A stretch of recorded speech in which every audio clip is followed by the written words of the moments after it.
Assalamualaikum warahmatullahi wabarakatuh. Innal hamdalillah nahmaduhu wa nasta'inuhu wa nastaghfiruh wa na'udzu billahi min sururi anfusina wa min sayyiati a'malina. Man yahdihillahu fala mudilla lahu wa man yudlil fala hadiya lahu.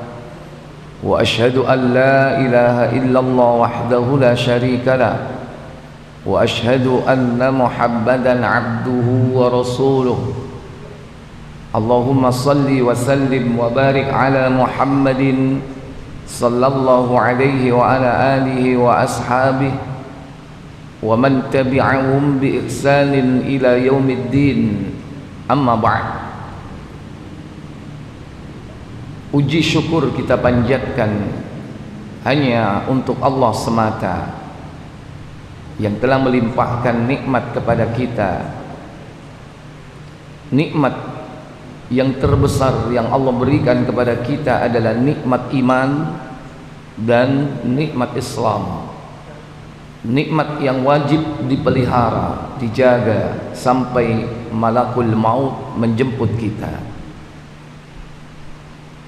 Nikmat yang akan mengantarkan manusia kepada kebahagiaan abadi, yakni jannatun na'im. Semoga Allah Jalla Jalaluhu memberikan kemudahan kepada kita untuk istiqamah di dalam memelihara iman dan amal saleh hingga kematian kita. Semoga Allah kelak memberi kemudahan bagi kita untuk meraih husnul khatimah. Salawat dan salam semoga tetap tercurah kepada junjungan kita Nabi Muhammad sallallahu alaihi wa ala alihi wasallam. Demikian pula untuk keluarga dan keturunan beliau. Demikian pula para sahabatnya dan seluruh pengikutnya yang setia hingga tibanya hari kiamat. Ikhwatal iman, a'izzakumullah. Pagi ini kita akan membahas satu tema, yaitu fitnah akhir zaman. Ada dua kata di situ atau tiga kata, yakni ada fitnah, ada akhir. Akhir apa? Akhir zaman. Akhir zaman ini kita jadikan satu ya. Berarti cuma ada dua, fitnah akhir zaman. Sekarang apa sih definisi dari fitnah itu? Harus kita pahami dan kita ketahui. Makna fitnah artinya adalah ujian atau cobaan. Didasarkan atas firman Allah Jalla wa'ala dalam surah Al-Anbiya 21 ayat 35. Allah Jalla wa'ala katakan, kullu nafsin dha'iqatul maut wa nabluukum bisyarri wal khairi fitnah wa ilaina turja'un. Apa kata Allah? Tiap-tiap yang berjiwa akan merasakan mati. Kami akan menguji kamu dengan keburukan dan kebaikan sebagai cobaan yang sebenar-benarnya, dan hanya kepada kamilah kamu dikembalikan. Allah Jalla wa'ala berfirman, kullu nafsin dha'iqatul maut. Setiap yang berjiwa, setiap yang bernyawa pasti akan merasakan kematian. Sebelum manusia mati, maka Allah katakan, wa nabluukum, kami akan menguji kalian semua bisyarri dengan keburukan, wal khairi dan kebaikan. Fitnah disebutkan di situ sebagai cobaan yang sebenar-benarnya. Wa ilaina turja'un, dan hanya kepada kamilah kalian akan dikembalikan. Jadi kata fitnah di situ apa? Artinya cobaan. Cuman makna fitnah ini kalau dalam konteks bahasa Indonesia menyempit maknanya. Fitnah dalam pemahaman kita yaitu menuduh tanpa bukti. Kamu seenaknya menuduh saya, mana buktinya? Enggak ada bukti gitu. Fitnah kamu itu, jangan menfitnah saya. Padahal makna fitnah itu luas. Segala macam ujian itu fitnah. Di situ disebutkan secara garis besar ada dua, yaitu ujian yang buruk, ujian yang baik. Wa nabluukum, dan kami akan menguji kalian bisyarri dengan keburukan, wal khairi dan kebaikan.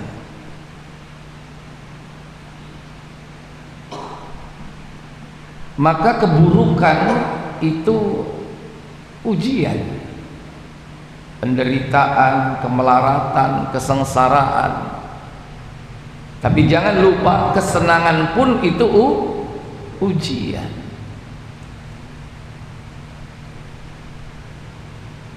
Senang itu ujian, bahagia itu ujian, demikian pula sebaliknya. Penderitaan itu juga ujian. Senang ujian, senep juga ujian. Akeh senengnya apa senepe? Hah? Banyak mana Pak? Senengnya apa senepnya Pak? Maco ngono, seisok peringas-peringis ngono.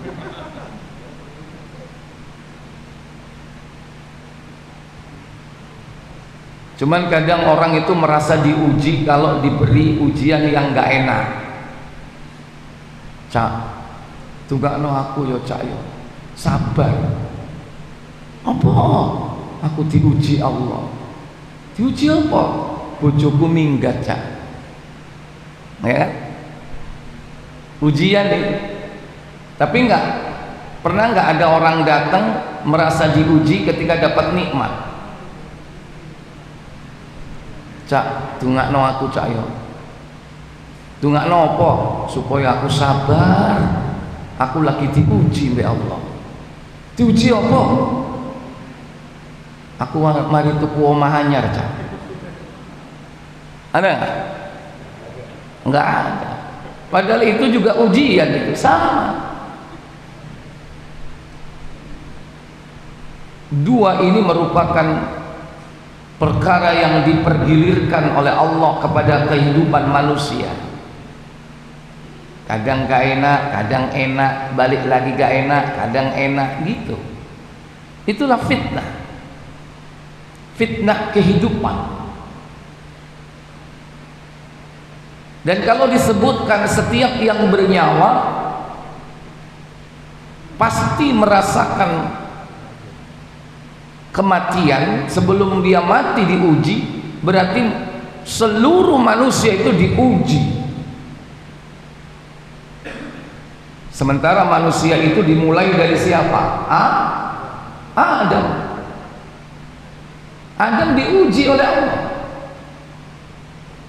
sampai hari ini dan sampai akhir zaman nanti. Makanya ujian itu bukan hanya di akhir zaman, di awal zaman pun sudah ada ujian. Coba bagaimana Adam diuji oleh Allah Jalla wa'ala dalam surah Al-Baqarah, ya, pada ayat yang ke-35 kalau tidak salah. Wa qulna ya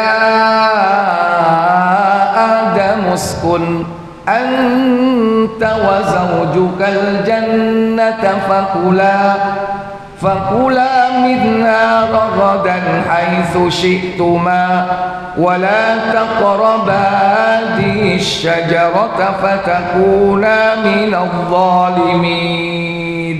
Apa kata Allah? Dan kami berfirman, hai Adam, diamilah oleh kamu dan istrimu surga ini, dan makanlah makanan-makanannya yang banyak lagi baik, di mana saja yang kamu sukai, dan janganlah kamu dekati pohon ini, yang menyebabkan kamu termasuk orang-orang yang zalim. Ya, dalam ayat ini sudah tampak bahwa jenis ujian itu ada enak, ada gak enak. Ketika Allah katakan, ya Adam, wahai Adam, uskun, tinggallah kau, anta wa zawjuka al-jannata, engkau dan istrimu Hawa di surga ini. Fakula minha ragadan haitsu syi'tuma, makanlah apa saja yang kau inginkan di mana saja di surga ini. Apa yang kau inginkan? Kau inginkan engkau dan istrimu. Ini ujian enggak ini? Ujian apa ini? Khairun apa syarrun? Khairun. Bebas di surga, mau ngapain aja boleh. Wala taqraba hadhihi syajarah, tapi jangan kau dekati pohon ini. Kalau kau dekati, apalagi sampai memakan buahnya, fatakuna minadh dhalimin, kau termasuk kelak nanti orang yang zalim. Ujian apa ini? Menyenangkan atau tidak menyenangkan? Khairun apa syarrun? Ya, tidak menyenangkan. Waduh, kau lemangan nih. Kata aneh enak buah ini. Ujian. Jadi sejak awal itu sudah diuji oleh Allah Jalla wa'ala. Sekalipun ketika di surga Adam sudah diuji, apalagi ketika diturunkan di bumi, tambah mangan boleh dewe. Kalau di surga tersedia cemepak, tinggal makan. Kalau di dunia masih nyari, nandur. Makanya putra Adam itu salah satunya ada yang jadi apa? Petani. Siapa itu?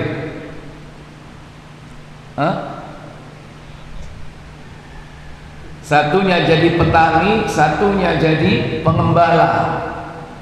Sehingga keduanya ini disuruh berkorban, bersedekah, berkorban dengan hartanya, gara-gara memperebutkan seorang wanita yang cantik yang mau jadi istrinya, ya, yaitu yang bernama siapa? Qabil Habil. Ini udah diuji oleh Allah Jalla wa'ala. Mereka bercocok tanam, mereka mengembala, kalau enggak dia berburu. Jadi ujian selama manusia hidup itu pasti diuji, tidak ada yang tidak diuji. Sampai hari ini pun kita diuji oleh Allah Jalla wa'ala. Kemudian kata-kata akhir zaman itu menandakan pembagian waktu. Ada masa lalu yang itu sudah kita lewati, ada masa kini, dan ada masa yang akan datang. Kalau kita melihat dalam perjalanan kita, kita akan pasti melalui tiga itu. Demikian pula perjalanan kehidupan, mulai diciptakan Adam sebagai makhluk terakhir. Mungkin pada saat awal-awal itu merupakan, yakni disebut ia sebagai fitnah awal zaman. Juga ada fitnahnya, ujiannya. Kapan awal zaman, kapan pertengahan zaman, kapan akhir zaman. Kenapa dikatakan akhir zaman? Karena manusia yang hidup setelah Nabi kita diutus itu sangat dekat dengan hari kiamat, yaitu akhir dari kehidupan dunia. Sampai Nabi mengatakan, ana wa yaumal qiyamah, atau ana was-sa'ah kahataini, aku dan hari kiamat seperti dua ini, dua jari, seperti dua jari ini.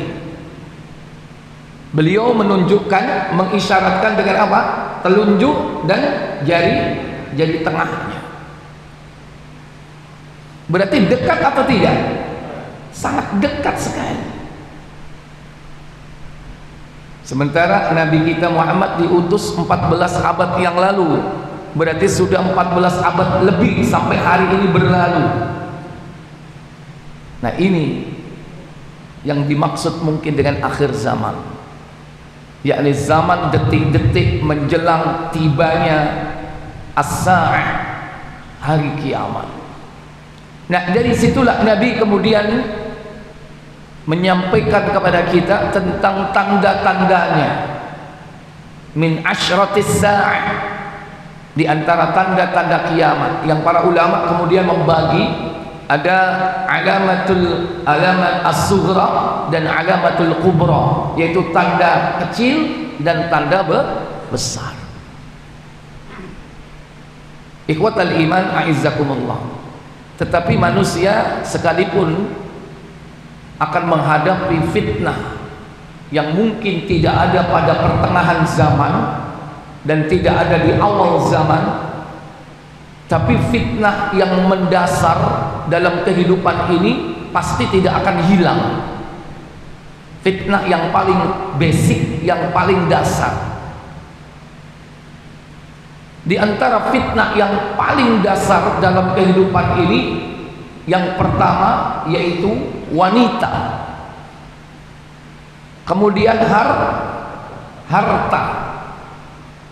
Ada yang menyebutkan lagi apa? Tahta. Terakhir Toyota. Toyota itu apa? Mobil. Ini fitnah yang paling dasar itu ini. Kata Allah Jalla wa'ala dalam surah Ali Imran, surah ke-13, surah ketiga, ayat 14. Kata Allah Jalla wa'ala, zuyyina linnasi hubbus syahawati minan nisa'i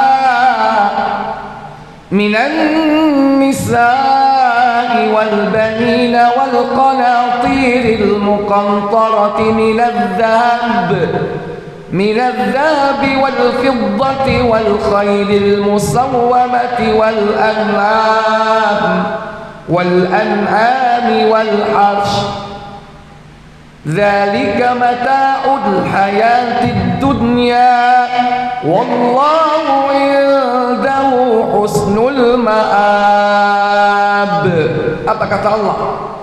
Dijadikan indah pada pandangan manusia kecintaan kepada apa-apa yang diingini, yaitu wanita-wanita. Nomor satu apa yang disebut?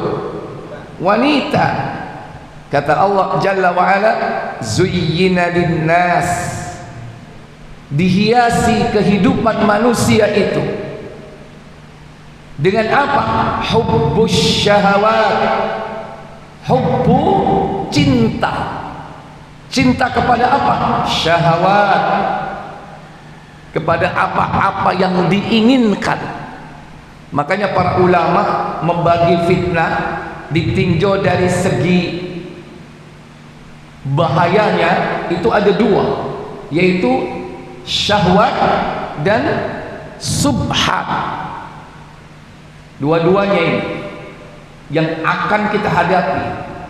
Pertama syahwat, kedua subhat, kesamaran-kesamaran, penyimpangan-penyimpangan akidah, itu subhat. Nah, yang disebut di sini apa? Syahwat. Apa syahwat itu?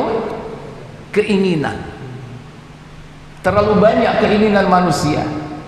Allah rangkum dalam ayat ini yang pokok, yaitu ada 6. Dan ini fitnah, fitnah yang paling dasar yang dihadapi seluruh manusia. Dihiasi kehidupan manusia dengan kecintaan, cinta kepada apa? Syahwat, kepada apa saja yang diinginkan. Yang pertama disebut di situ apa? Minan nisa, wanita. Makanya Qabil dan Habil pun diuji nggak oleh wanita ini, sehingga dia berebut untuk menikahi saudaranya yang cantik, sehingga Qabil menyalahi aturan.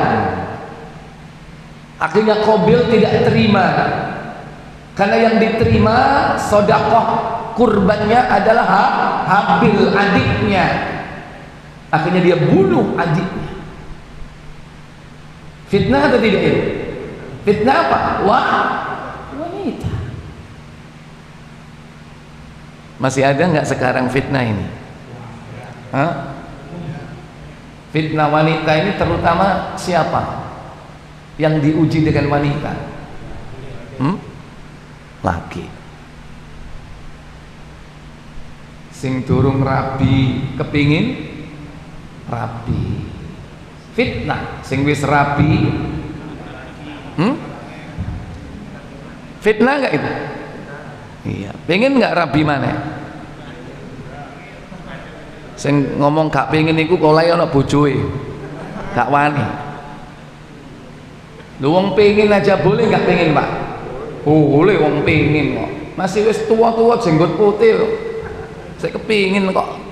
Wong pengen kan boleh. Tapi yo gak kira wani, ya kan? Wanita. Dan fitnah wanita ini fitnah besar. Fitnah yang ditinggalkan oleh Nabi yang besar itu fitnah wanita. Apa kata beliau? Buka Muslim, kalau nggak salah 2300 berapa itu? 59 atau berapa itu?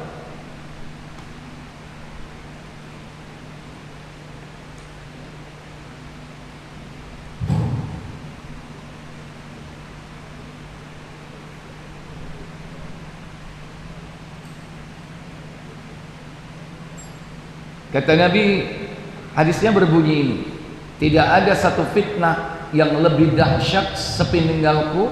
23 berapa? Baik, silakan baca. Dari Usama bin Zaid radhiyallahu anhu katanya. Apa kata Usama bin Zaid? Rasulullah SAW bersabda. Apa sabda beliau? Sepeninggalku tidak ada sumber bencana yang lebih besar bagi laki-laki selain daripada wanita. Loh, ini kata Nabi, ma taraktu ba'di fitnatun, tidak ada fitnah yang lebih dahsyat sepeninggalku, sesudahku, hiya adharru 'ala rijal, yang dapat memperdaya laki-laki, minan nisa, melainkan dia adalah wanita. Wanita ini fitnah, dan ini fitnah besar. Baik dia itu wanita adalah istri kita, mungkin anak perempuan kita, ataupun wanita-wanita selain dari mereka, baik yang termasuk mahram kita atau wanita ajnabiyah, wanita yang tidak punya hubungan mahram dengan kita.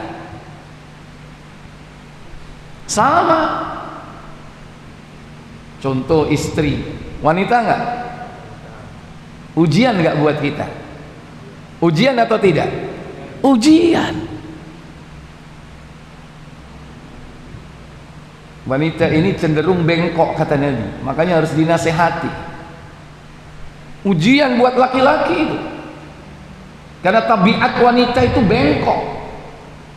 Apa kata Nabi? Muslim 1413.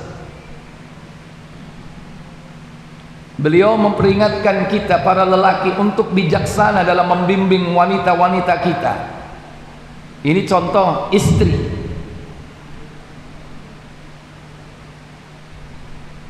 Apa katanya? Muslim 14:13. Iya. Dari Abu Hurairah radhiyallahu anhu katanya, Nabi SAW bersabda, Apa sabda beliau? siapa yang iman dengan Allah dan hari kiamat, maka apabila dia menyaksikan suatu peristiwa, hendaklah dia menanggapinya dengan baik atau diam. Bijaksanalah membimbing wanita. Bijaksanalah kau dalam membimbing wanita. Istausu bin nisa'i khaira. Bijaksanalah kalian dalam membimbing wanita. Kenapa? Karena wanita itu diciptakan dari tulang rusuk. Fa innal mar'a khuliqat min dhila'. Karena wanita itu diciptakan dari tulang rusuk. Dari wong Jawa igo. Apa igo? Tulang rusuk. Ada apa dengan tulang rusuk? Dan bagiannya yang paling bengkok ialah yang sebelah atas. Nah, fa inna a'wajad dila a'lahu.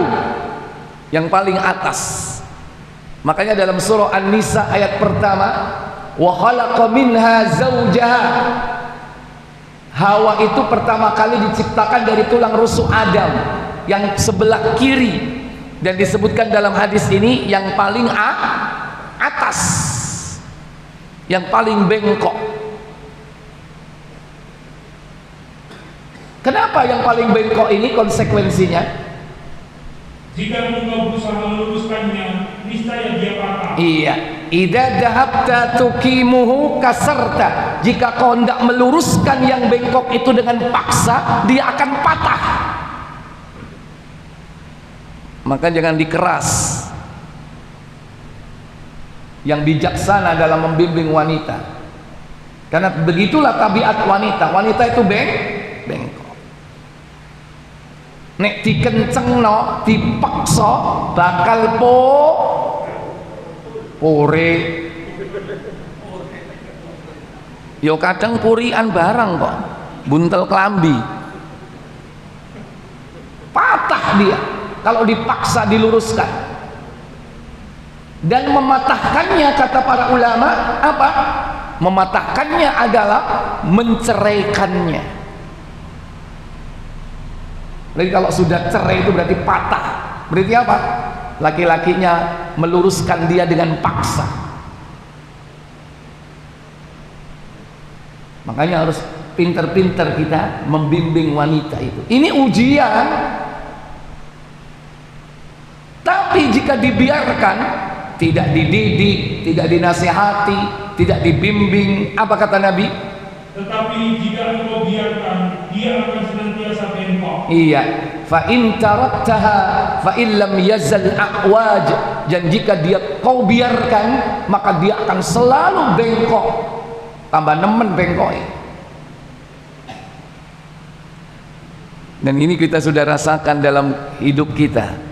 Yang sudah punya istri, sing duwe bojo. Abot gak didik wong wedok? Halo. Berat gak Pak? Berat. Maka berbahagialah seorang laki-laki yang diberikan oleh Allah istri yang solihah.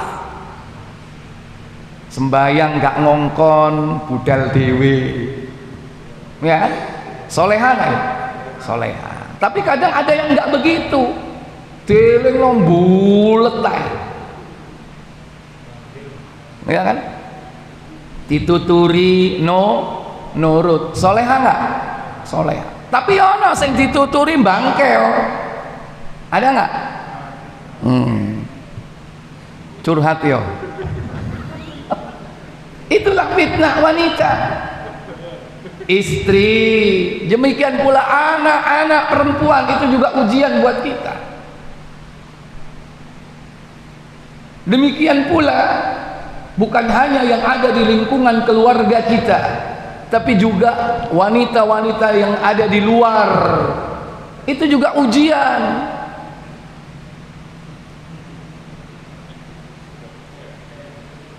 Lebih berat nggak wanita yang di luar? Halo?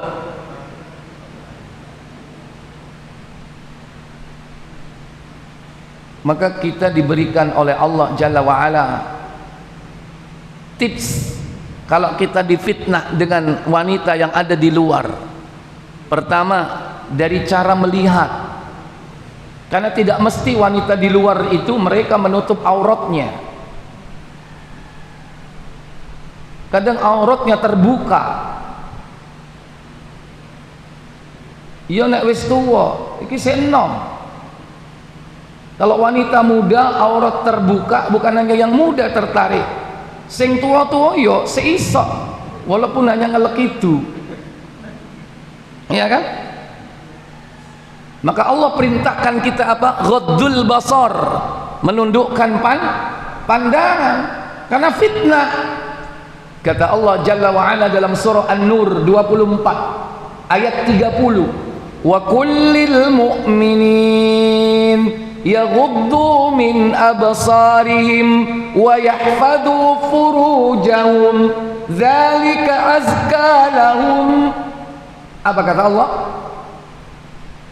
Katakanlah kepada orang laki-laki yang beriman, tidaklah mereka menahan pandangannya dan memelihara kemampuannya.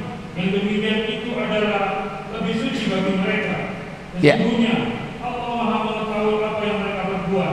Kata Allah, wa kullil mu'minin, dan katakan kepada orang-orang mukmin, yaghuddu min absarihim, hendaklah mereka menundukkan pandangannya, wa yahfadhu furujahum, dan memelihara kemaluannya, dzalika azka lahum, dan hal itu lebih suci bagi mereka.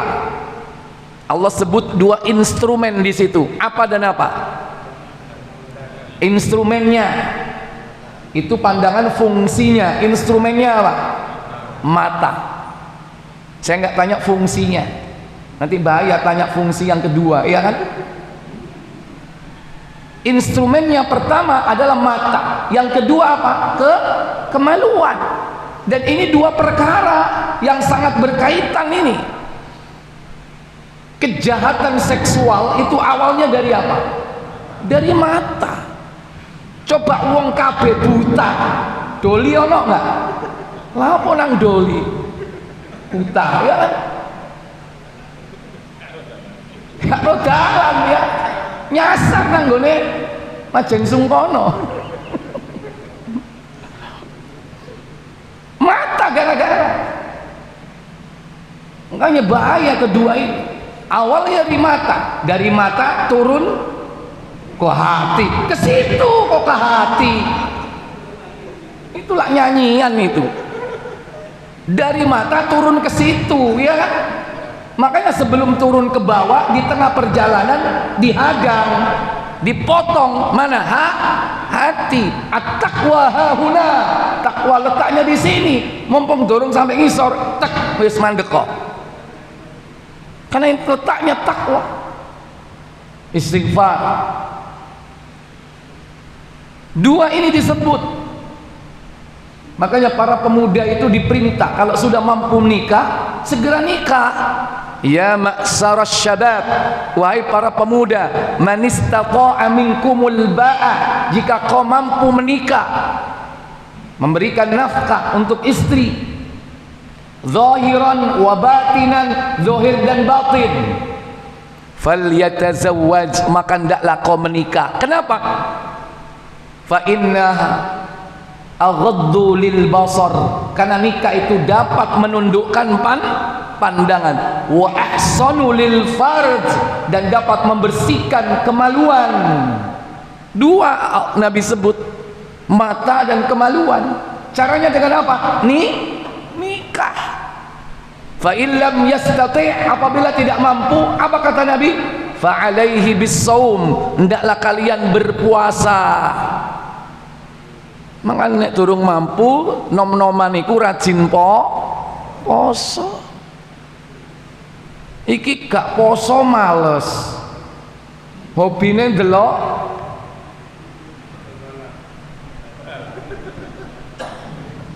bal-balan jarene, bal sing endi ya. Jadi ghaddul basar ini perintah untuk menghindari apa? Fitnah. Karena fitnah wanita ini dahsyat. Dan fitnah wanita yang ada di luar itu tidak hanya mereka yang membuka aurat, yang menutup aurat pun juga itu fitnah. Pokoknya kalau wanita sudah keluar rumah, setan ini sibuk memperdaya laki-laki. Bagaimana wanita itu kelihatan mempesona, sehingga kata Nabi sallallahu alaihi wasallam, buka Tirmizi 1173,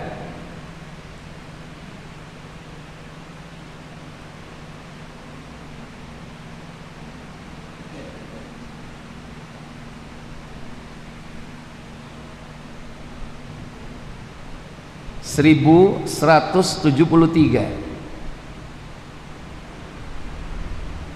Silakan. Dari Abdullah, dari Nabi sallallahu alaihi wasallam, beliau bersabda. Apa sabda beliau? Perempuan adalah aurat. Iya, al-mar'atu aurat. Wanita adalah aurat. Wanita adalah aurat. Berarti disebutkan kalau wanita itu keseluruhan atau sebagian? Seluruh. Mulai dari ujung apa? Ujung rambutnya sampai ujung kaki itu aurat. Rambutnya itu aurat.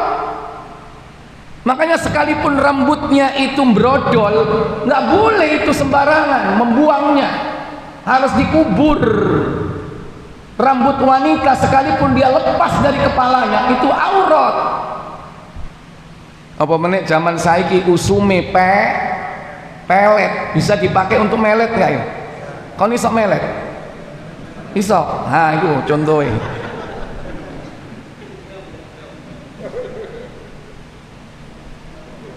Rambut wanita itu jangan sembarangan membuangnya.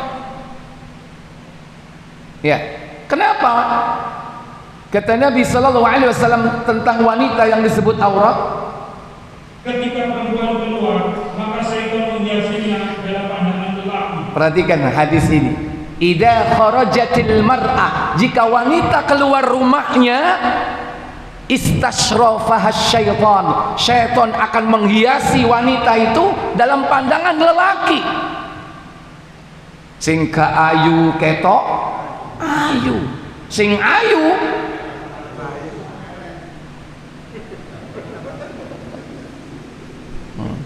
tambah elek jare, pura-pura itu. Tapi dilirik ya, dibuat mempesona itu wanita itu dalam pandangan kita. Ini kata Nabi.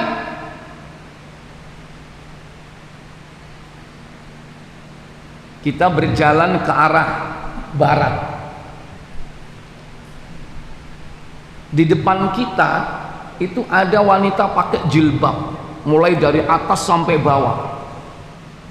Di depan kita arahnya sama, sampai naik sepeda, dia jalan kaki, ya kan? Begitu lewat sampai ngelirik napa mboten? Ayo ngaku ya, sampai numpak sepeda motor atau sampai numpak sepeda, ya, dari jauh kelihatan wanita tinggi semampe, ya kan, pakai jilbab dari atas ke bawah hitam, sampai ngelirik nggak? Halo, ngelirik, bareng dilirik, luh tua rek, wis tua tiba ya.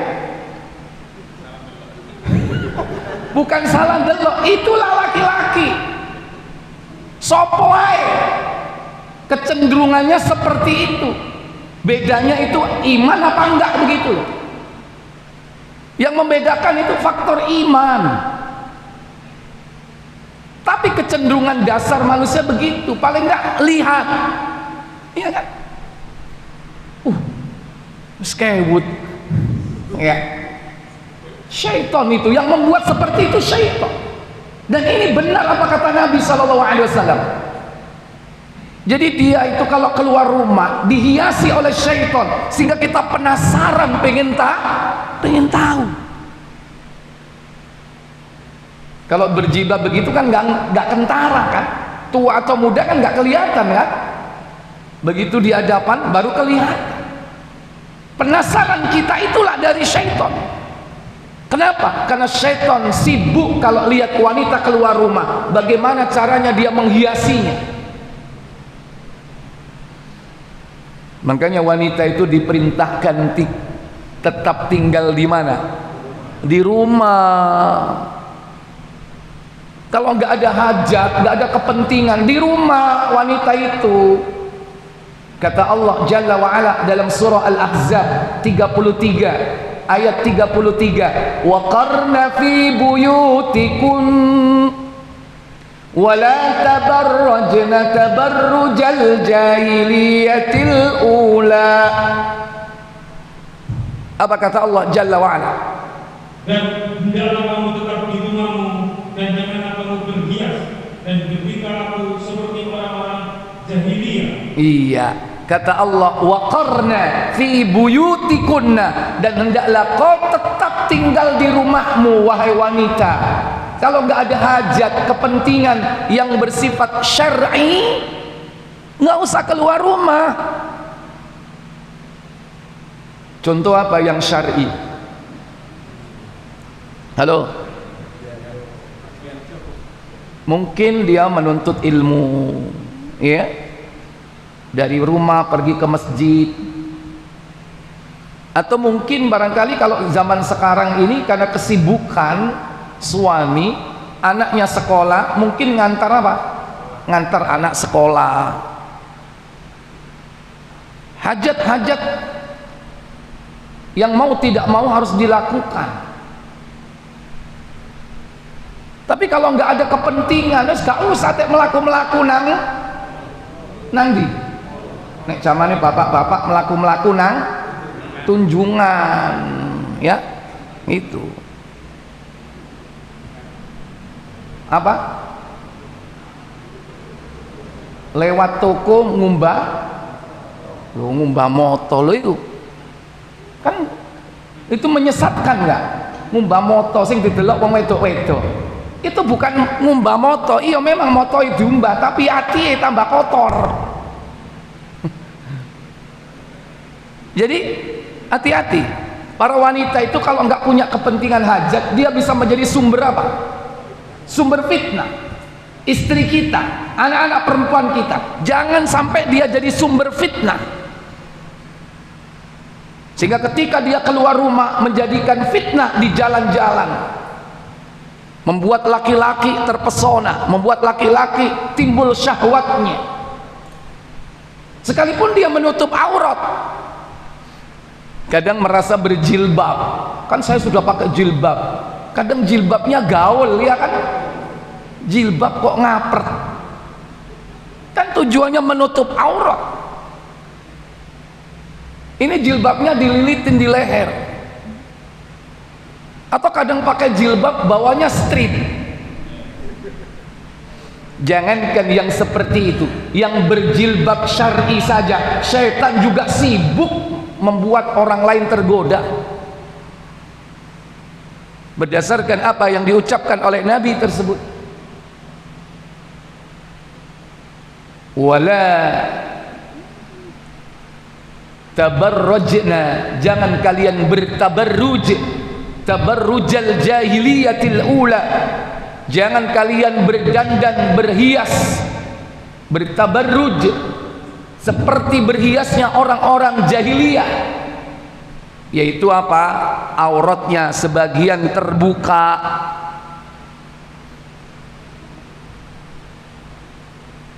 Ayat ini ditafsirkan oleh Ibnu Katsir, bagaimana wanita itu pada saat itu antara masa Nabiullah Idris dan Nabiullah Nuh membuat laki-laki terperdaya, sehingga terjadilah perzinahan pertama kali. Itu terjadi pada masa apa? Nabi Idris sama Nabi Nuh. Syirik belum ada, zina sudah ada. Dosa besar pertama kali dilakukan oleh anak Adam, yaitu apa? Membunuh. Di zaman Nuh baru muncul syirik. Padahal Adam dengan Nuh 10 generasi. 10 generasi. Di tengah-tengah itu, ya bukan tengah-tengah, antara Adam dan Nuh ada Nabi apa? Idris. Nah, antara Nabi Idris dan Nabi Nuh ini ada masa, disitulah pertama kali muncul perzinaan. Gara-gara fitnah wanita. Dan yang kedua apa? Gara-gara apa? Fitnah musik. Musik pertama kali muncul pada saat dan zaman itu. Baca tafsir Ibnu Katsir surah 33 ayat 33. Dahulu antara masa Idris dan Nuh, penduduk bumi ada yang meninggali menempati gunung dan menempati lautan. Begitu awalnya. Cari terus.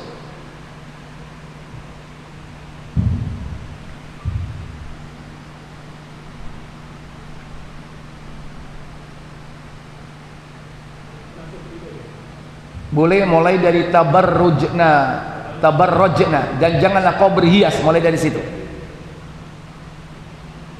Mufassir telah mengatakan sehubungan dengan makna firman-Nya, dan janganlah kamu berhias dan bertingkah laku seperti orang-orang jahiliyah yang dahulu. At-tabarruj artinya mengenakan kain kerudung tanpa mengikatnya. Iya, at-tabarruj menggunakan kerudung tapi tidak mengikatnya, mek diklewer notok. Kayak apa itu? Inilah citra wanita. Karena ada kan yang diklewer notok. Terus Kalau diikat dapat menutupi kalung dan anting-antingnya serta lehernya. Jika tidak diikat, maka semuanya itu dapat kelihatan. Yang demikian itu dan dinamakan tabarruj. Kemudian kita karena ini berlaku menyeluruh buat semua kaum wanita mukmin. terus lanjut, belum sampai poinnya. Dari Ibnu Abbas radhiyallahu anhu disebutkan bahwa Ibnu Abbas membaca ayat ini, yaitu firman-Nya, janganlah kamu berhias dan bertingkah laku seperti orang-orang jahiliyah yang dahulu. Ibnu Abbas mengatakan bahwa munculnya tabarruj adalah di masa antara Nabi Nuh dan Nabi Idris. Munculnya ketika zaman Nabi siapa? Antara Nuh dan Idris. Duluan mana Idris dan Nuh? Idris, kemudian Nuh, ya kan? Kemudian Lamanya kurang lebih 1000 tahun. Lamanya 1000 tahun antara Idris dan Nuh. Antara waktu Nabi Idris dan Nuh itu 1000 tahun. Antara Adam dan Idris, wallahu a'lam.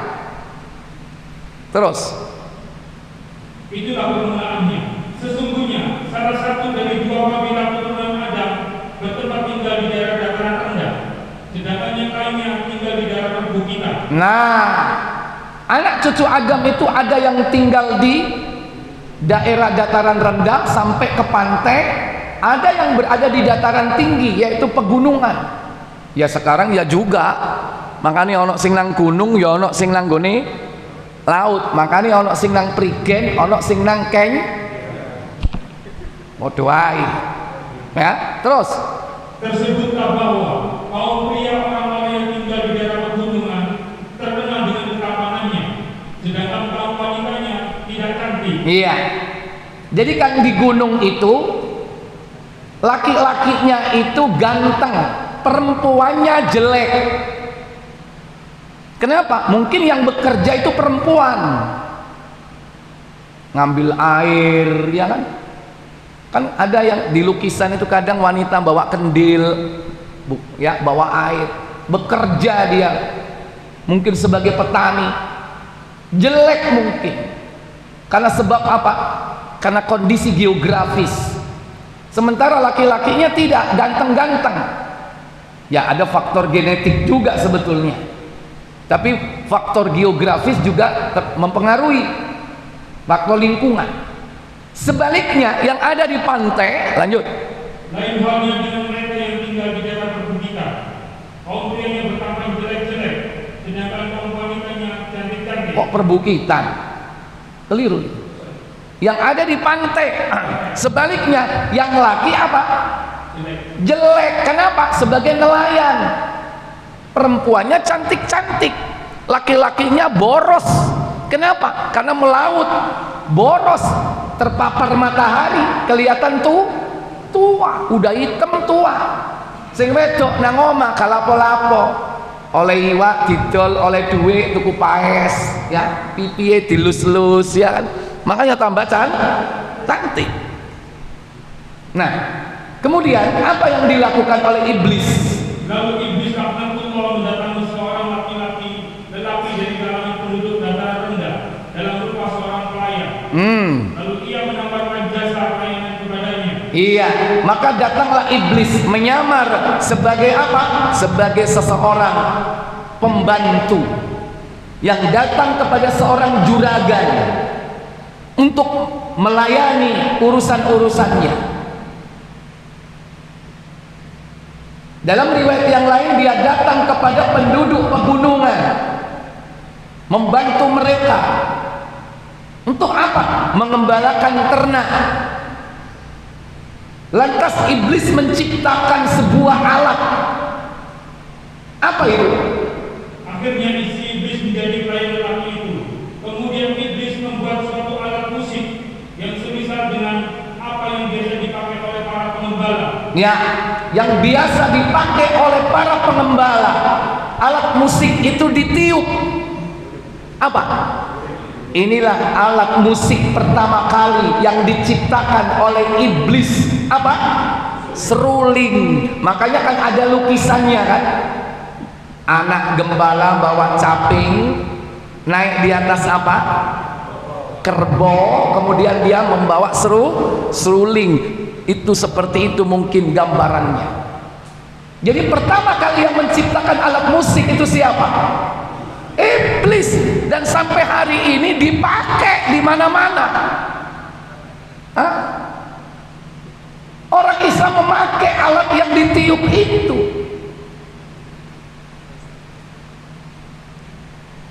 Hati-hati. Ini keharaman musik. Itu produknya iblis. Pertama kali musik itu adalah seruling. Nah, iblis itu cerdas atau tidak? Cerdas. Belum pernah ada saat itu. Nah, sekarang karena kecerdasan iblis, alat musik ini Pak dibuat diversifikasi produk macam-macam.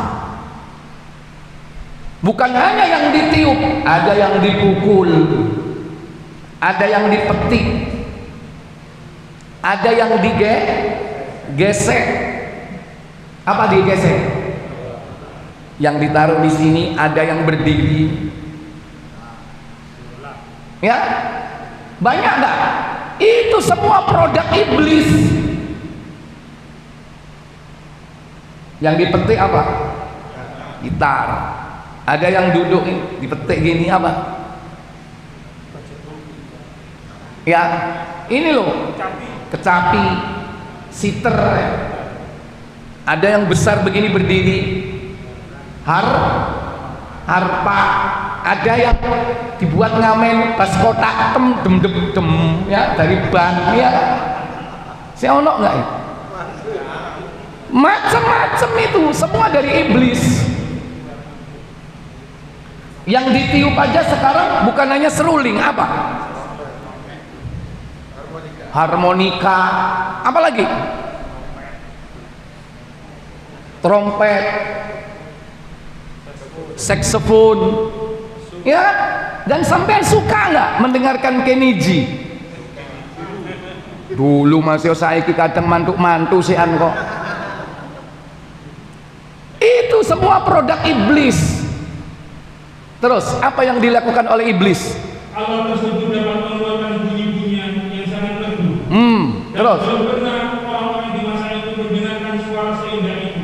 Terus. Ketika suara musik iblis itu sampai terdengar oleh orang-orang yang ada di sekitarnya, maka berdatanglah mereka berat untuk mendengarkan suara musik itu. Maka berdatanganlah yang di gunung datang, yang di pantai datang, berkumpul untuk menikmati suara itu. Berarti inilah yang disebut apa? Konser apa ini? Konser tunggal itu sudah terjadi pada saat itu. Siapa pemainnya? Pemainnya siapa? Iblis.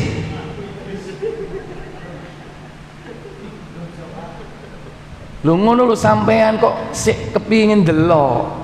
Itu semua itu yang mengawali iblis semua itu. Ya, lanjut. Lalu mereka membuat suatu hari raya setiap tahunnya, yang pada hari itu mereka berkumpul. Berkumpullah laki-laki dan perempuan untuk menikmati suara-suara indah itu, yang dari gunung, yang dari pantai bertemu.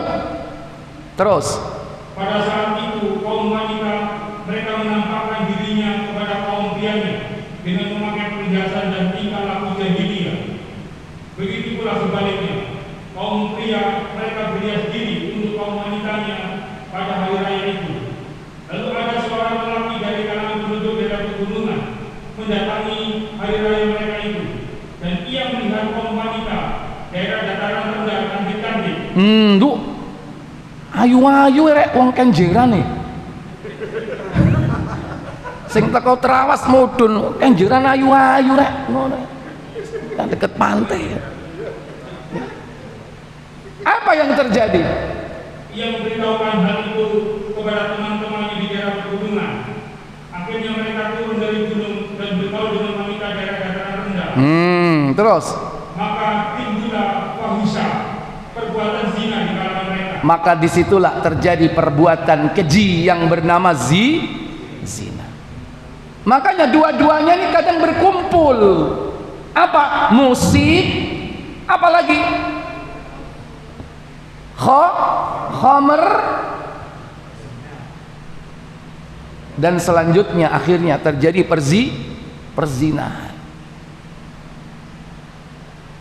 Maka setelah itu apa yang terjadi? Lanjut. Hal inilah yang dimaksud oleh Allah Subhanahu wa taala dalam firman-Nya, dan janganlah kamu berhias dan bertingkah laku seperti orang-orang jahiliyah yang dahulu. Dan itu sudah berlalu masa yang panjang. Akan tetapi perilaku seperti itu bukan menjadi hal yang ditinggalkan atau dianggap kuno, tapi selalu update sampai hari ini dengan modus-modus yang berbeda-beda. Sampai hari ini ada konser nggak? Ada. Pertemuan laki perempuan berkumpul di suatu tempat, ya. Dan disitulah terjadi ikhtilat, terjadi kholwat, percampur bauran. Setelah itu terjadi kholwat karena ketemu, kenal, akhirnya berdua, terjadilah kholwat. Kalau sudah kholwat, syaitan yang berperan, dan ujung-ujungnya manusia dibuat tenggelam dalam perbuatan fahsya, perbuatan keji. Apa kekejian itu? Yaitu az-zina. Inilah sejarah perzinaan pertama antara Nabi Idris sampai Nabi Nuh. Padahal syirik belum ada, tapi sudah muncul zina. Gara-garanya apa? Iblis menciptakan alat untuk mereka berkumpul, yaitu musik. Hanya kadang-kadang kalau ada musik di situ, kemudian banyak orang berkumpul, banyak hal yang bisa terjadi. Bukan hanya perkelahian, tapi juga perzinahan. Sekalipun tidak terjadi di tempat itu, iya kan? Inilah fitnah, dan ini fitnah wanita. Yang kedua, fitnah apa? Anak, wal banin, anak. Ini juga fitnah, ujian buat kita.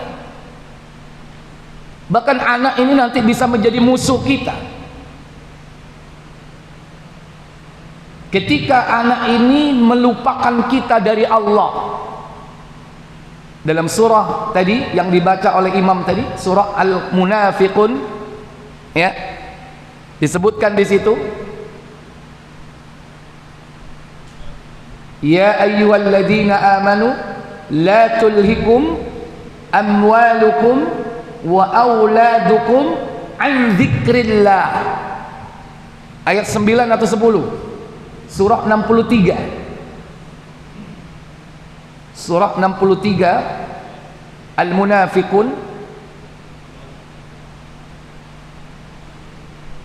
Coba,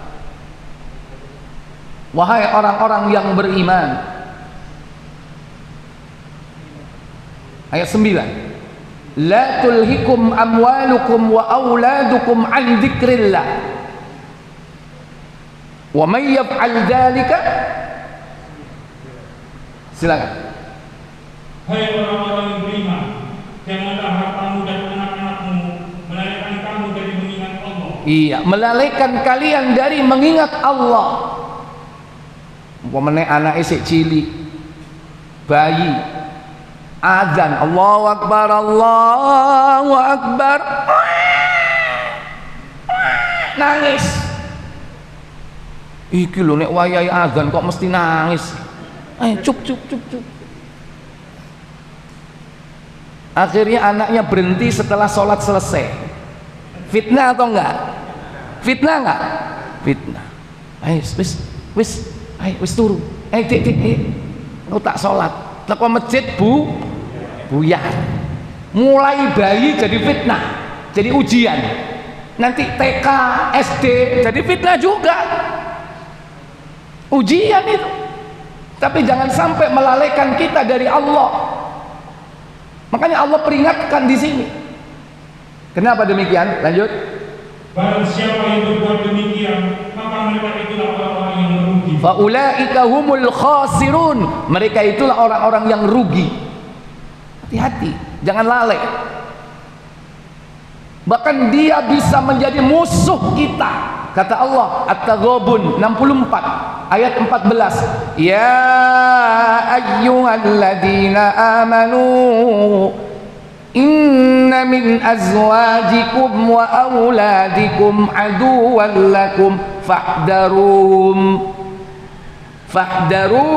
wa in ta'fu wa tasfa'u wa taghfiru fa innallaha ghafurur rahim. Apa kata Allah?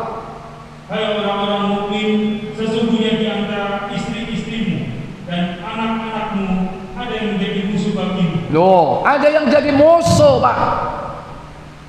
Bapak isobo masjid, anak isobo ndi? Karaoke. Wah, jeru nek iku. Wah, nyempal atuh kan?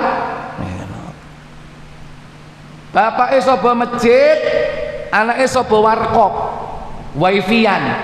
Iku sik rodok menceng iki. Tapi nek karaoke wong nemen niku. Berapa derajat itu? Bisa 180 derajat. Ini musuh, Pak. Baik. Allah memberikan tips di sini. Apa kata Allah Jalla wa Ala? Maka berhati-hatilah kamu. Satu, hati-hati kepada mereka. Terhadap mereka. Lihat apa yang dibaca. Dan jika kamu berhati-hati itu pertama lihat apa yang dibaca. Hati-hati terhadap anak-anakmu. Bacaannya apa? Dua, apa yang dilihat? Tayangan TV, apa yang dilihat? Media visual yang dia lihat. Hati-hati. Yang kedua, apa yang didengar? Murattal apa musik? Kalau murattal alhamdulillah, tapi kayak keong racun bahaya, bakal keracunan. Keracunan apa? Keong. Yang keempat, apa yang diperhatikan? Yaitu teman gaul. Siapa teman gaulnya? Siapa temannya di situ? Hati-hati. Kenapa? Teman itu sangat besar pengaruhnya. Agama seseorang tergantung agama temannya. Kebiasaan seseorang tergantung kebiasaan temannya. Kata Nabi SAW dalam hadis Tirmidzi 2378. Hati-hati terhadap teman gaulnya. Kadang-kadang kita biarkan anak kita bergaul. Atau kita sudah nggak mau tahu jarno dulin engkau sore lak balik, awalnya sore tapi moro-moro bengi menek sobo, karena buyarnya itu sobo. Apa sing buyare sobo? Pura-pura karo sampean. Lanjut. 2378 Tirmidzi, silakan. Apa kata Nabi? Dari Abu Hurairah yang berkata, Rasulullah SAW bersabda, seseorang itu tergantung pada adat kebiasaan temannya. Ar-rajul ala dini khalilihi. Seseorang itu tergantung dini agama khalilihi, temannya. Maka dari itu apa kata beliau berpesan? Maka salah seorang dari kalian hendaknya melihat siapa yang menemaninya. Falyanzur ahadukum, maka hendaklah kalian, salah seorang di antara kalian hendaklah senantiasa melihat man yukhalil, siapa yang menemani, siapa yang jadi temannya. Kumpul ambek wong ahli meso jadi ahli meso, padahal wingi alim gak tahu ngomong kotor, gara-gara kumpul ambek wong sing suka meso titik so sedino ping piro yo hati gaul dengan orang yang suka ghibah, membicarakan aib orang lain, nggak lama dia akan jadi ahli ghibah. Anak-anak perhatikan itu ya, temannya, apa yang dilihat, apa yang didengar, apa bacaannya. Pertama, fahdaruhum. Yang kedua, wa in ta'fu, kembali ke at-taghabun, jika kau memaafkannya, wa tasfahu, dan tidak memarahinya dalam perkara duniawiyah. Coba baca. Jika kamu memaafkan dan tidak memarahi serta mengampuni mereka, maka sesungguhnya Allah Maha Pengampun lagi Maha Penyayang. Ada terjemah yang kurang pas di situ. Dan menyantuninya. Padahal yang benar tidak memarahi. Memarahi dalam apa? Urusan dunia. Tapi kalau urusan din agama harus marah. Anak kita gak sholat, marah gak? Kalau urusan dunia maafkan. Anaknya ngilang no HP rego 5 juta, sampean ngamuk nggak? Halo, nggak usah ngamuk, itu dunia. Kadang orang sekarang terbalik, HP-nya dihilangkan marah, tapi anaknya mengundur-undur waktu sholat sampai habis, subuh nggak bangun, tenang saja. Jarno, ojo ditangeni, apa? Sakno deh. Mari ono belajar kelompok sampai bengi. Jarno, cek turu, kurang turu ketokane. Astagfirullah. Terbalik orang sekarang ini. Urusan dunia marah, urusan agama nggak marah. Hati-hati, dia bisa jadi musuh kita. Wa takfiru fa innallaha ghafurur rahim, dan ampunilah dia karena Allah Maha Pengampun lagi Maha Penyayang. Kembali ke Ali Imran. Yang ketiga, An-Nisa, laki-laki perempuan. Kedua apa? Anak-anak. Ketiga apa ketiga? Wal qanatiril muqantarati minadz-dzahabi wal fiddah. Harta yang melimpah, yaitu harta yang banyak dari jenis emas dan perak. Dari jenis emas dan perak. Dan fitnah umat Rasulullah yaitu harta. Setiap umat ada fitnah ujiannya, dan ujian fitnah Nabi Muhammad adalah harta, termasuk emas dan perak itu harta. Kata Nabi, buka Tirmidzi 2336.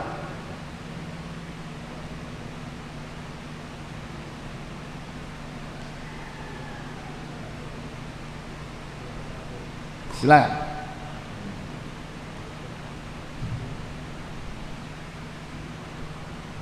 Dari Ka'ab bin Iyad, ia berkata, aku mendengar Nabi SAW bersabda. Apa sabda beliau sallallahu alaihi wasallam? Sesungguhnya pada setiap umat itu umatku adalah harta. Iya, inna likulli ummati fitnatan. Sesungguhnya pada setiap umat itu ada fitnahnya, ujiannya. Wa fitnatu ummati al-malu, dan fitnah umatku itu adalah al-mal, harta, emas, perak, dan yang lainnya. Kemudian yang keempat apa? Al-khailul musawwamah, kuda-kuda pilihan. Apa itu? Kalau dulu kuda, sekarang apa? Kendaraan. Itu fitnah, ujian buat kita. Kadang wongi durung adus, mobile wis adus. Nggih napa mboten? Fitnah enggak?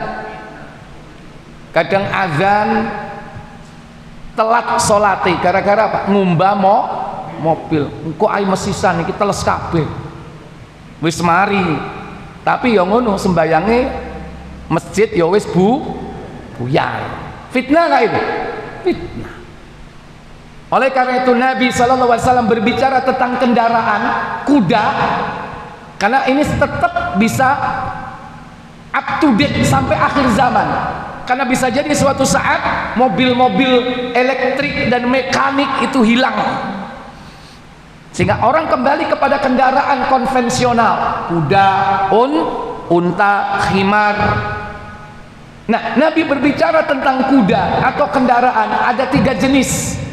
Pertama, sebagai sumber pahala. Kedua, sumber dosa. Ketiga, sebagai kebutuhan. Buka Muslim nomor 940.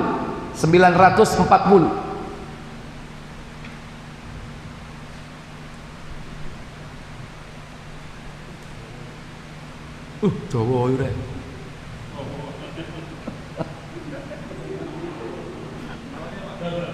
Ya, cok khawatir, mari ini sarapan. Ya, silakan. Dari Abu Hurairah radhiyallahu anhu katanya, Rasulullah SAW bersabda, siapa yang mempunyai emas perak, tetapi dia tidak membayar zakatnya, maka hari kiamat telah dibuatkan untuknya setrika api yang dinyalakan dalam neraka jahanam, lalu disetrikakan ke perut dan punggungnya. Setiap setrika itu dingin, dipanaskan kembali, lalu disetrikakan pula kepadanya. Begitulah berulang-ulang setiap hari selama 50 tahun sampai perkaranya diputuskan. Setelah itu barulah dia melihat jalan yang keluar. Ada kalanya ke surga dan ada kalanya ke neraka. Ya, berarti hati-hati dengan fitnah harta, emas dan perak. Dia bisa menjadi siksa di akhirat. Terus lalu dia ditanya orang, ya Rasulullah, unta bagaimana? termasuk ternak, itu juga fitnah. Kalau dia lupa membayar zakatnya, dia akan disiksa kelak di akhirat. Al-An'am. Ya, terus tidak ada kecualinya pemilik unta yang tidak membayar zakat untanya. Jawab Rasulullah SAW. Termasuk juga di dalamnya kewajiban memerahnya ketika dia dibawa ke tempat minum. Maka pada hari kiamat kelak orang itu diterentangkan di tempat yang neraka supaya diinjak-injak oleh unta-unta yang paling besar dan gemuk-gemuk, sampai anak-anaknya yang paling kecil sekalipun semua menginjak-injak dengan kukunya serta menggigit dengan giginya yang tajam. Setiap yang pertama lewat, datang pula yang lain menginjak-injaknya. Demikian hal itu berlangsung setiap hari sehingga perkaranya selesai diadili. Suatu hari, satu hari di sana sama dengan 50.000 tahun di dunia. Setelah itu barulah dia dapat melihat jalan yang keluar, mungkin ke surga, mungkin pula ke neraka. Lalu dia ditanya orang pula, ya Rasulullah, kalau sapi dan kambing bagaimana? Jawab beliau, ya tidak ketinggalan pula pemilik sapi dan kambing. itulah yang disebut dengan ternak, ya, unta, sapi, kambing atau domba. Itu yang disebut dengan al-an'am. Terus lanjut. Niscaya pada hari kiamat kelak dia akan diterentangkan di suatu tempat yang rata supaya diinjak oleh sapi dan kambing itu dengan kuku ditanduk dan dengan tanduknya. Ternak itu semuanya tidak ada yang bertanduk, rebah ke belakang atau patah, bahkan tidak ada yang tidak bertanduk. Bidang pertama lewat, lalu diikuti yang kedua dan seterusnya, sehingga perkaranya selesai diputuskan. Insya Allah kalau yang di sini nggak ada yang diuji oleh Allah dengan ternak. Ada peternak di sini? Halo? Nggak ada. Ternak lele itu bukan ternak, ayam bukan ternak. Ternak al-an'am itu yang dipakai untuk kurban. Apa? Unta, sapi, kambing atau domba. Bebek. Walaupun orang bilang ternak, tapi itu tidak termasuk al-an'am yang disebut dalam Al-Quran, karena nggak ada kurban bebek. Lanjut. Satu hari di sana sama dengan 50.000 tahun di dunia. Setelah itu barulah dia dapat melihat jalannya keluar, apakah di surga ataukah di neraka. Maka ditanya pula kepada beliau, kalau kuda bagaimana? Nah, masuk kepada al-khailu. Al-khail, apa al-khail? Turonggo. Apa? Horse alias jaran, kuda. Nah, ini termasuk ternak atau bukan? Bukan ternak, ini adalah alat apa? Kendaraan. Bagaimana dengan kendaraan? Ini juga fitnah. Ada 3 macam kata Nabi sallallahu alaihi wasallam. Lanjut. Jawab Rasulullah sallallahu alaihi wasallam, kuda itu ada 3 macam. Ada 3 macam, makanya kendaraan kita itu ada 3 macam. Kalau kita analogikan sekarang, karena kita nggak bawa apa, nggak pakai kuda, kita pakai mobil dan pakai apa, motor. Itu bisa jadi sebagai analogi. 1. Kuda sebagai barang mewah. Nah, kuda sebagai barang mewah, lahu wizrun, yaitu sebagai sumber dosa. Lanjut. Atau yang mendatangkan dosa. Yang mendatangkan dosa untuk kemewahan. Hati-hati, orang yang punya kendaraan untuk kemewahan itu bisa menjadi sumber dosa. Kenapa? Yaitu apabila orang memeliharanya karena dia untuk kemegahan dan kebanggaan serta untuk memusuhi umat Islam. Iya, sampai di situ. Robatoha, dia memilikinya, memeliharanya untuk apa? Riyaan, untuk riya, pamer. Wa fakhra, untuk kebanggaan. Oh iki lho. Tong tong tong tong tong tong tong tong.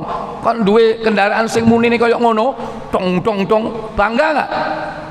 Bangga enggak? Nek sing muni epek epek epek epek epek epek, sampean bangga enggak? Halo? Enggak bangga. Coba sing tong tong tong. Ini kata Nabi, lahu wizrun, itu sebagai sumber dosa apabila robatoha, dipelihara, diopeni, riyaan, untuk riya, wa fakhra, kebanggaan, wa niwa al Islam wal muslimin, dan untuk memusuhi Islam dan orang-orang Islam. Hati-hati. Maka apa kata beliau? Maka kuda bagi orang itu menjadi sumber dosa. Jangan sampai kita memiliki kendaraan untuk itu. Termasuk kendaraan-kendaraan kita, jangan dipakai maksiat, karena itu sumber dosa. Duit kendaraan kayak gendaan, ya, gonceng wong wedok bukan mahromnya, pura-pura helmnya didelepno. Cek gak ketok, nek gak ngono pura-pura nggawe jaket ijo, cek dipikir ngegrab lho guyu, ketokane tau digonceng. Hati-hati punya kendaraan seperti itu, termasuk juga mobil, ya kan? Kocoy dikei berapa persen? 80%. Itu yang namanya apa? 2 kali tebele lah peteng, atik selambu bisa. Mari ngono parkir nang pinggire kenjeran, ya kan? Kaono kaene obah dewi. Naudzubillah. Maksiat membawa ya orang lain yang bukan mahram untuk berbuat maksiat. Walaupun tidak berbuat maksiat, tapi fitnah apabila kita memasukkan perempuan di mobil kita dengan alasan konco SMA kepethuk nang dalan. Bahaya nggak itu? Bahaya. Walaupun kita tidak berbuat apa-apa, jadi fitnah nggak itu? Fitnah. Makanya kalau ketemu perempuan meskipun temen lama, wis gak usah ditumpakno. Mending apa? Kayak ana duit kok numpak tak? Lho, ono. Mulai numpak umum, angkot. Bareng-bareng sama-sama banyak orang kan? Pak bis kono.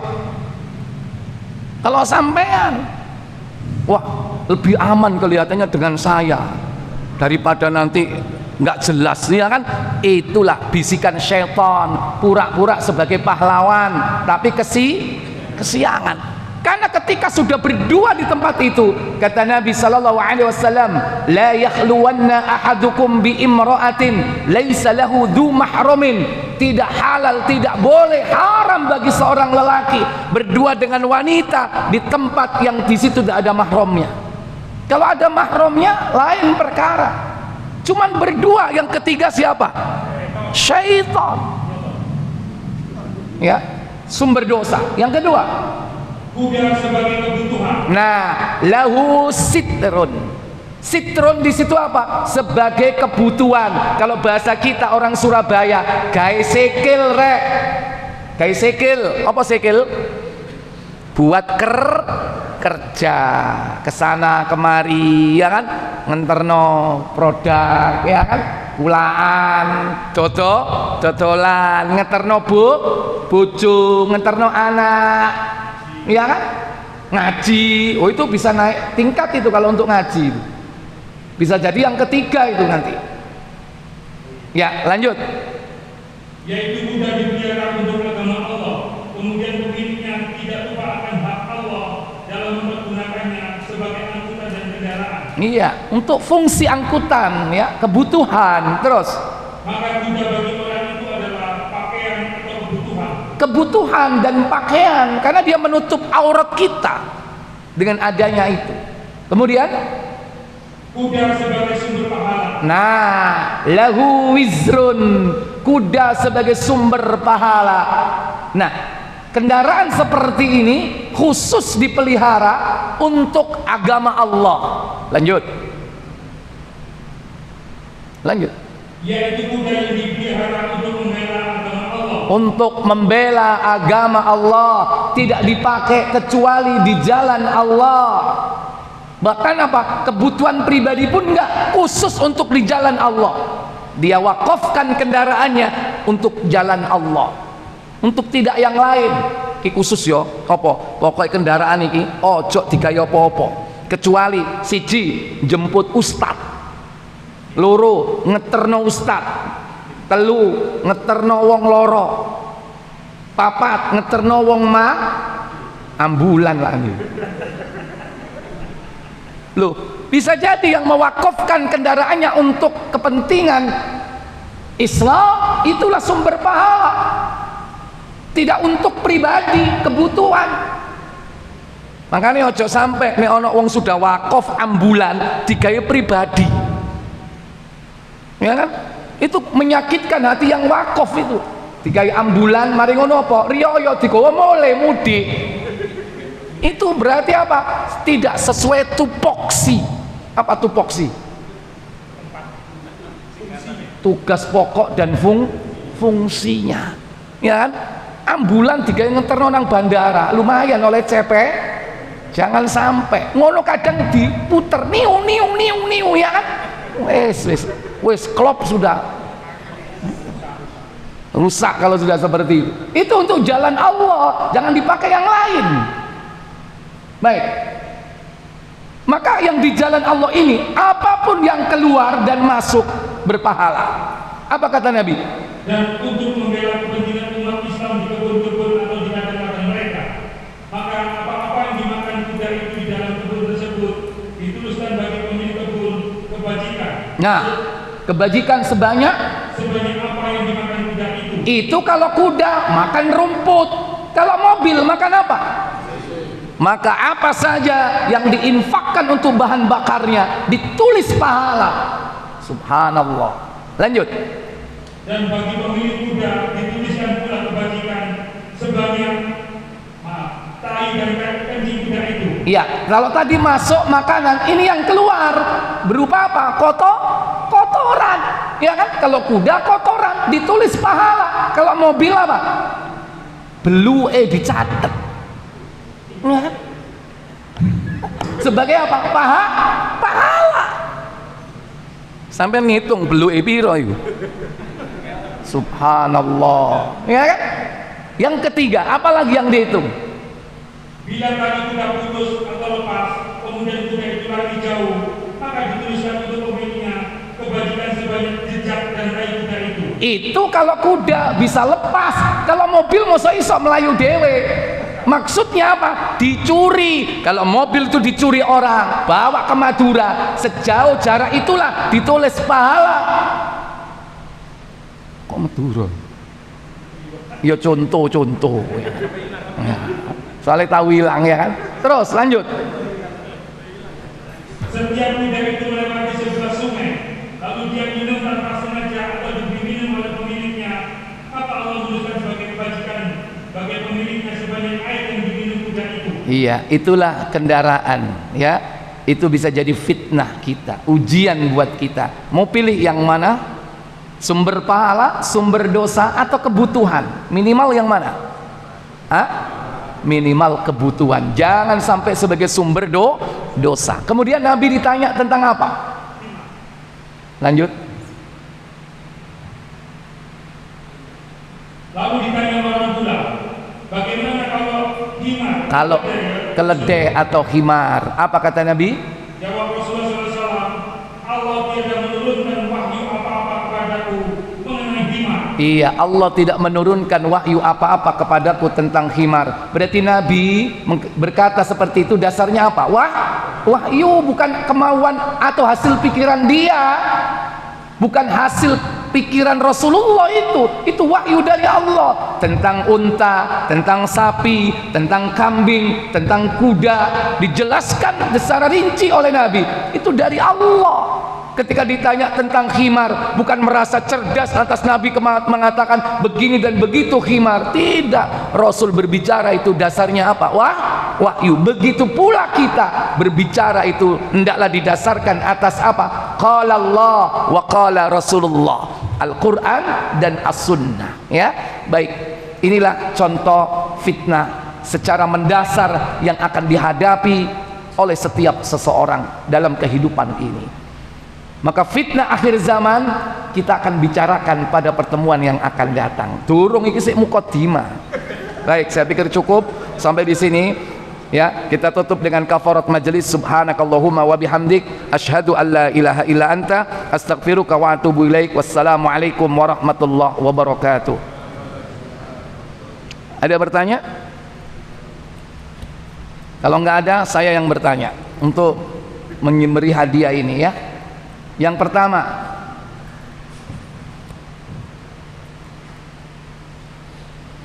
sebutkan apa arti dari fitnah.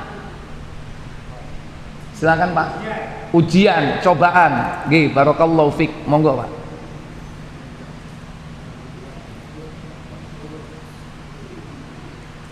Sebutkan ayat yang menyebutkan bahwa fitnah itu adalah ujian. Surat apa, ayat berapa?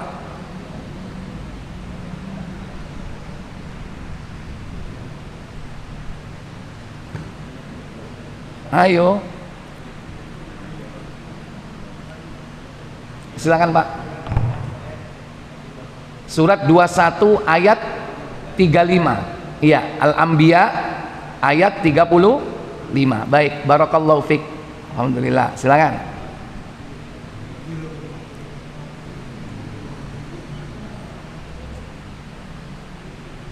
Sebutkan pokok-pokok fitnah dunia yang termasuk fitnah syahwat. Ibu-ibu, saya beri kesempatan. Apa fitnah syahwat yang paling pokok yang Allah sebutkan?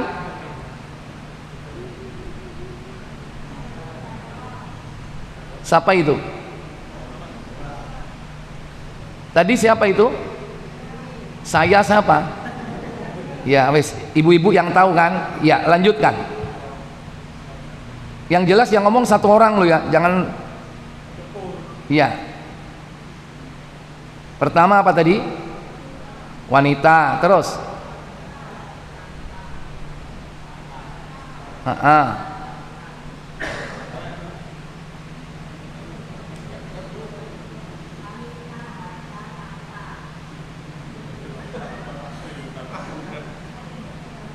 Iya.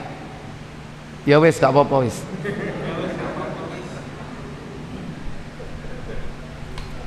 Sebutkan pokok-pokok syahwat yang disebutkan dalam Al-Quran. Berapa macam itu? Pokok-pokok keinginan dunia atau pokok-pokok dari syahwat, keinginan dunia, keinginan manusia kepada dunia. Ya, ada berapa disebutkan oleh Allah Jalla wa'ala? Silakan.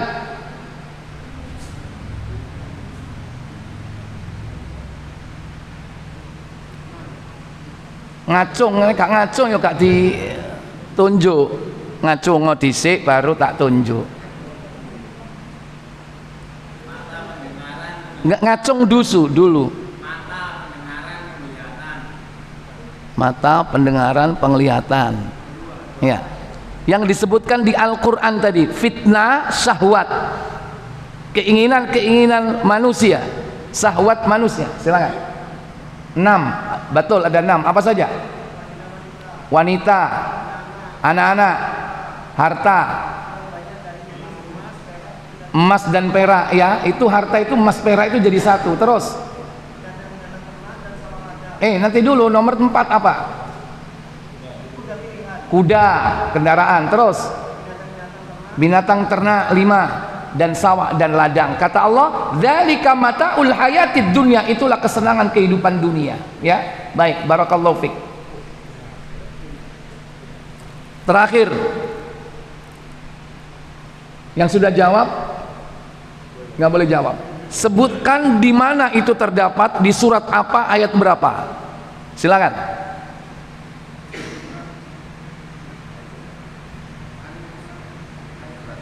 Surat Ali Imran ayat 14. Baik, barakallahu fik. Silakan diambil. Ya. Ngerpek gak apa-apa, sopo gak ono larangan ngerpek kok. Makanya tulisan, ya kan? Nek ditulis kan mesti ono kabeh, ya kan?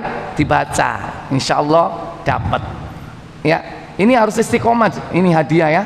Jangan sampai berhenti ya. Ya, baik.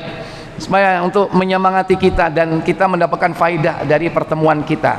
Baik, saya pikir cukup. Subhanakallahumma wa bihamdik, asyhadu an la ilaha illa anta, astaghfiruka wa atubu ilaik. Wassalamualaikum warahmatullahi wabarakatuh.